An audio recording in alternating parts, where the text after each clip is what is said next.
नमस्ते मु आचार्य राजेश आसंतु जानिबा एक दिव्य औषधि संबंध रे जहाँ को आमे समस्ते जानती घी कुआरी घृत कुआरी एलोवेरा जो एलोवेरा आमे जानती आमर जो प्रायतः बाड़ी बगीचा रे लगी थाए किछि बंधु माने निजर घर अगणा रे मध्य लगाई थांती। ये जो एलोवेरा गछ देखुछंदी ये कंटकपूर्ण यार लाभ आज आम जानिबा। जो मानकर मुखरे व्रण दाग धब्बा आदि रही जाइछि से मानक पई यह बहुत ही लाभकारी औषधि अटन। आउ जो मानकर चुटी रे उपी उकुणी चुटी झड़ीबार समस्या कम बयस चुटी पाचिबार समस्या देखा दिए से मानक पई मध्ये यह लाभकारी अटे। ना यार व्यवहार प्रणाली भिन्न भिन्न केमिति आकु व्यवहार करिबा मु आपनकु देखौछि कि भली आपन व्यवहार करिवे। देखंतु ए भली एलोवेरा रो जेमिति अधिका आपणकर जूरी नथिबो कहळ भी बेसी नथिबो मध्यम धरण दुई साइड कंटा काटी दियन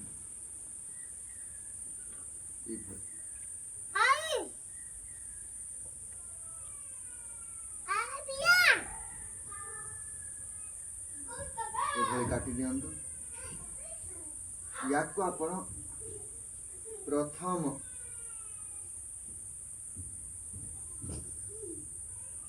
तो चुट्टी रे व्यवहार करि पारिबे। ए होय देखो केते सुंदर भाव रे बाहरी जाउ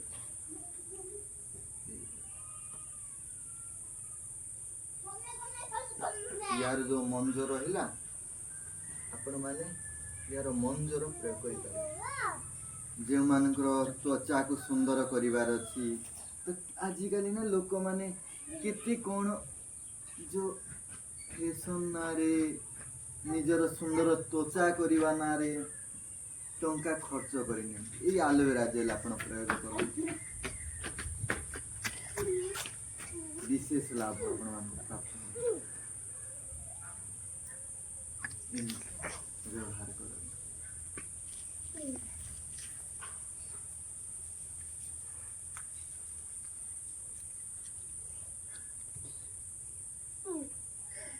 चुटी आदि समस्या रोची तो मुंडरे लगांतु। चुटी समस्या रोची चुटी झड़ी जाउची उकुणी आदि समस्या रोची एमती मुंडरे लगांतु। ए भले मुंडरे लगे पारे संपूर्ण शरीर ही एलोवेरा जेल आपण लेप दे पारे। सोराइसिस एक्जिमा स्किन डिसऑर्डर आदि समस्या रोची तो संपूर्ण शरीर रे यार प्रयोग करि पारिबे। ये आपणकर त्वचा को बहुत सुंदर करिबारे साहाय्य करिबे।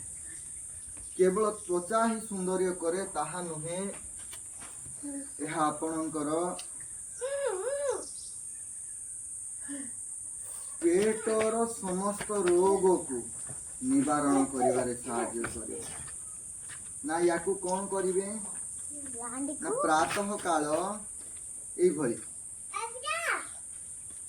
एति साइज रो मंज नहीं जिवे आ गरम पानी गली पी प्रातः काल रे बहुत बढ़िया काम दबा ना कौन काम दब गैस्ट्रिक एसिडिटी जो मानकर पित्तर प्रकोप अत्याधिक से मानक पे बहुत भल काम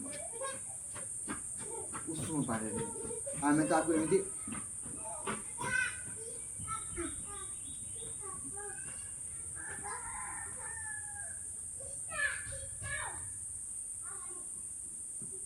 बहुत स्वादिष्ट पौष्टिक व्यवहार करू।